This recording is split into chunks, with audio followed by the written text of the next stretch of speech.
अस्सलाम वालेकुम नाज़रीन, आपका मेज़बान यासिर शामी आपकी खिदमत में हाजिर है और आप देख रहे हैं डेली पाकिस्तान। आज से चंद दिन पहले आपने सोशल मीडिया पर एक बड़ी वायरल स्टोरी देखी कि एक बिल्ली जिसको माँ बाप घर में लेकर आए और उनका बच्चा उसके साथ इस कदर बदफेली, बदइखलाकी और उसका रेप करता रहा, उसके दोनों होल्स एक होल में कन्वर्ट हो गए। ब्लड स्पम्स, गंद, शॉपर बिल्ली के जिस्म से निकली। पूरी दुनिया में पाकिस्तान की साख मुतासिर हुई। बहुत से लोगों ने ये कहना शुरू कर दिया सोशल मीडिया पर कि बिल्लियां निकाब कैसे करें, बिल्लियां हिजाब कैसे करें। पाकिस्तान जैसे मुआशरे में अगर बिल्लियां नहीं बच सकती तो औरतें कैसे बचेंगी, और पता नहीं किस किस तरह के प्रोपेगेंडे किए गए। Assistant director cyber crime wing जनाब आसिफ इकबाल चौधरी साहब हमारे साथ मौजूद हैं, जिन्होंने ये पाकिस्तान के अगेंस्ट होने वाले प्रोपेगेंडे को बेनकाब किया।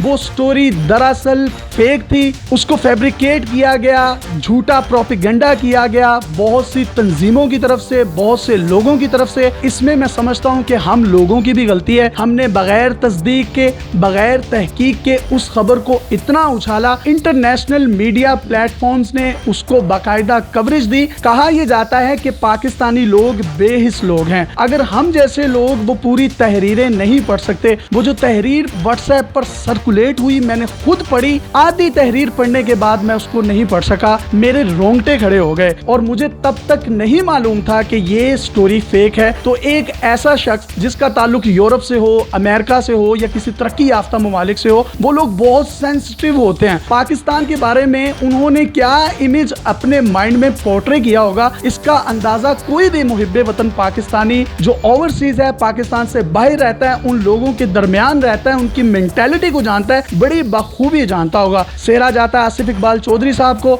इन्होंने इस स्टोरी के बारे में जब ट्वीट किया, उसके बाद सोशल मीडिया पर इनके खिलाफ भी प्रोपेगेंडा स्टार्ट हो गया। ये सरकारी मुलाजिम बाद में हैं, ये एक मुहिब्बे वतन पाकिस्तानी पहले हैं। वो स्टोरी तो जिस तरीके से लिखी गई, जिस तरीके से स्प्रेड की गई, और कुछ वीडियोस भी उसमें हम देख सकते हैं कि एक बच्चा है जिसने रेड शर्ट पहनी हुई है, दिखाया जा रहा है कि वो बच्चा था जो उसके साथ रेप करता रहा। और फिर एक डॉक्टर साहब हैं, वो भी आपने मुझे बताया खलील मोहम्मद उनका नाम है, उनके नाम से एक फेक सर्टिफिकेट मंसूब कर दिया गया कि जी उन्होंने इसका एग्जामिन किया और उन्होंने बताया कि ये तमाम की तमाम स्टोरी जो है बिल्कुल रियल है। बाद में पता चलता है कि वो डॉक्टर साहब का सर्टिफिकेट भी जाली है और डॉक्टर साहब का उससे कोई ताल्लुक नहीं है। आप पहुंचे कैसे? ये स्टोरी फेक है जो वायरल की गई इंटरनेट के ऊपर, इंटरनेशनल मीडिया पे चली, टाइम्स ऑफ इंडिया पे ये स्टोरी चली। जब हमने देखा कि पाकिस्तान की बदनामी हो रही है, जो डॉक्टर खलील मोहम्मद हैं जिनके पास इस किटन को लेके जाया गया था, जिन्होंने इसका एग्जामिनेशन किया, उनसे कांटेक्ट हुआ, उनको बुलाया, उनसे सारी डिटेल का पता चला, उन्होंने फ्लैटली ये रिफ्यूज किया कि मैंने कोई सर्टिफिकेट नहीं दिया हुआ। और वो ये भी इंश्योर करते हैं कि 2 माह की किटन जो है उसके साथ ये ह्यूमन इंटरेक्शन जो है वो मुमकिन ही नहीं है,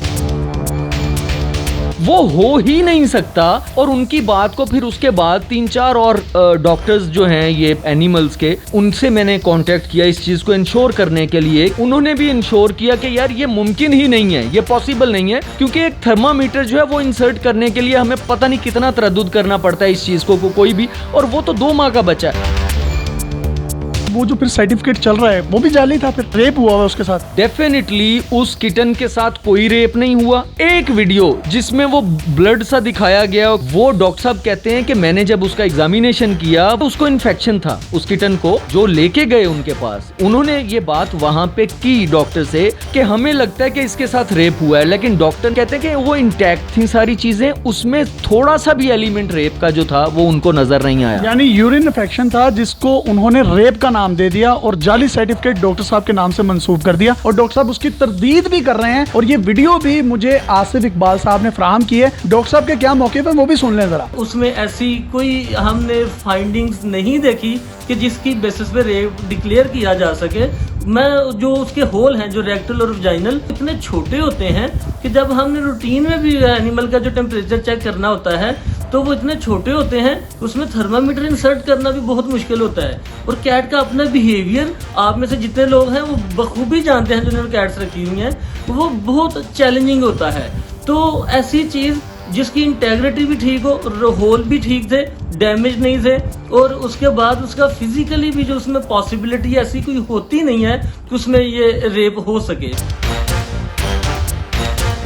देखिए डॉक्टर साहब तो वो तस्दीक कर रहे हैं। एक और चीज जो इस पूरे इशू के अंदर हमने देखी, इस्लामाबाद का एक बच्चा है जिसकी वीडियो दिखाई गई, बनाई गई, चलाई गई, रेड शर्ट पहनी है उसने। जी एग्जैक्टली, कि ये वो बच्चा है जिसने इस किटन के साथ और बच्चों के साथ मिलकर रेप किया है, वो भी कंफर्म किया। वो 3 साल पुरानी वीडियो है जो बच्चों ने शरारत में बनाई थी। वो शरारत में जो वीडियो उन्होंने बनाई थी, शरारत में कुछ बदफेली या रेप वाला सीन तो नहीं है? रेप वाला एलिमेंट नहीं था उसके अंदर। उसमें उनकी शरारत जो थी वो डिस्क्लोज भी हो गई कि ये वाकई शरारतन कर रहा है। हालांकि हम उसको भी यानी कहते हैं कि ये वो भी गलत काम था कि इस तरह की शरारत करना कंडेमेबल है। एग्जैक्टली, लेकिन वो 3 साल पुरानी थी जो अब सर्कुलेट हुई। और ये जो किटन थी जिसका ट्रीटमेंट हुआ, जिसकी एलिजिडली जिसकी डेथ हो गई, जिसको अभी तक कंफर्म नहीं किया गया, ये तो बेचारी 2 माह की थी। 3 साल पहले की वीडियो को 2 माह की, जिसकी टोटल उम्र 2 माह, इसके साथ कैसे जोड़ा जा सकता है? ये भी पॉसिबल नहीं है। पूरी दुनिया में पाकिस्तान की बदनामी हुई और बगैर किसी वजह के हुई। एक एनजीओ ऐसी है जिन्होंने मेरे से राब्ता किया, उन्होंने मुझे कहा जी हमने तो वो न्यूज लगाई थी, हमारा वो मौकफ नहीं था, यानी वो बैक ऑफ कर रहे हैं इस चीज से। आपने क्या आंसर किया? तो अगर आपने न्यूज लगाई है, आप उसको कंफर्म तो कर लो। मेरा तो ये मौकफ है कि अगर ये बात सच भी होती तो हमें फिर भी शर्म आनी चाहिए थी सोशल मीडिया पे अपने मुल्क को बदनाम करते हुए। आप क्या नहीं समझते कि जिस शख्स ने उसको एक पूरे प्लान तरीके से फैब्रिकेट किया, लिखा, और जो सिलेक्शन ऑफ वर्ड्स है मैं उसको बयान नहीं कर सकता, ये लगता है कि सोची समझी साजिश है। और जिसके बाद बेशुमार मैंने कमेंट्स इस तरह के भी सोशल मीडिया सार्फिन के देखे जिसमें कहा गया कि इस मुल्क में बिल्लियां महफूज नहीं है तो औरतें कैसे महफूज होंगी, बिल्लियों को भी हिजाब पहना दें। तो ये ताने बाने कहाँ मिलते हैं? आप भी इन्वेस्टिगेशंस करते हैं लोगों की। जो डॉक्टर खलील मोहम्मद हैं, उन्होंने कर दी है कंप्लेंट FIA साइबर क्राइम में। ये चीजें सामने आएंगी during the course of inquiry. जो भी इसमें कल्प्रिट्स होंगे, जिन्होंने ये शुरू की, स्पेसिफिक NGOs जिन्होंने झूठी खबर को फैलाया और इसको ट्रेंडिंग पे लेके गए जो लोग, ना सिर्फ उनके खिलाफ कानूनी कार्रवाई होनी चाहिए और होगी इंशाल्लाह, क्योंकि इंक्वायरी इनिशिएट हो चुकी है। सर हमारे जराए ये भी कहते हैं कि आप जो भी उसमें कल्प्रिट्स हैं उन तक पहुंच चुके हैं। आप नाम लेना चाहें ना लेना चाहें वो आपकी स्वाबदीद है। ये बताएं कौम को कि एक्शन होगा, FIA करेगी? कुछ दिनों तक हमारा ऑफिशियल इस पे वर्डिक्ट आ जाएगा, लेकिन जो अभी इंक्वायरी स्टार्ट हुई है, इंशाल्लाह उनको मैं पूरी कोशिश करूंगा, उन लोगों तक हम पहुंचेंगे और इंशाल्लाह उनको सजा के लिए उनको कटहरे में लेके आएंगे अदालत के अंदर। अब बहुत से लोगों के माइंड में ये ख्याल होगा कि ये एक रेप केस है, इसको साइबर क्राइम क्यों डील कर रहा है? तो मैं आपके गोश्तगवार ये बात दोबारा करता चलूं, ये एक फेक स्टोरी थी। इसमें किसी भी किटन के साथ किसी भी किस्म का कोई भी रेप, बदफेली या बदइखलाकी नहीं की गई और ये पॉसिबल ही नहीं है फिजिकली। ये एक बड़ा चैलेंजिंग है। जिस तरह से डॉक्टर साहब ने भी वीडियो में बताया, थर्मामीटर को इंसर्ट करने के लिए भी उनको बहुत ज्यादा प्रॉब्लम का सामना करना पड़ता है। जब आप किसी भी स्टोरी को फेक बनाएं, फेक बनाने के बाद उसको ट्विटर जैसे इंटरनेशनल प्लेटफॉर्म पर ट्रेंडिंग करें, फिर वो रातों रात जंगल में आग की तरह वो तहरीर वायरल हो जाए और बाद में पता चले कि उसमें कुछ भी नहीं था, ना रेप हुआ, ना डॉक्टर साहब ने किसी किस्म का सर्टिफिकेट जारी किया। और आखिर में कोई पैगाम देना चाहें तो आप दे सकते हैं। हमें सबसे पहले पाकिस्तान के बारे में सोचना चाहिए और ख़ास तौर पे सोशल मीडिया के यूज़र्स को कि कोई भी न्यूज़ बगैर तस्दीक के शेयर ना करें। ये जुर्म तो है ही, ये इंसान को गैर मोतबर भी करता है सोसाइटी के अंदर। अब देखें ना, लोग माफिया मांगते फिर रहे हैं जिन्होंने ये काम किया। इतना संगीन जुर्म उन्होंने किया कि हमारे मुल्क का नाम बदनाम कर दिया। तो पाकिस्तान के बारे में सोचें, अपने वकार के बारे में सोचें। निशाने इबरत बनेंगे वो लोग, बिल्कुल बनने चाहिए और बनेंगे और मैं पूरी कोशिश करूंगा। अपने मेजबान यासिर शामी को इजाजत दीजिए और देखते रहिए डेली पाकिस्तान। अल्लाह हाफिज़।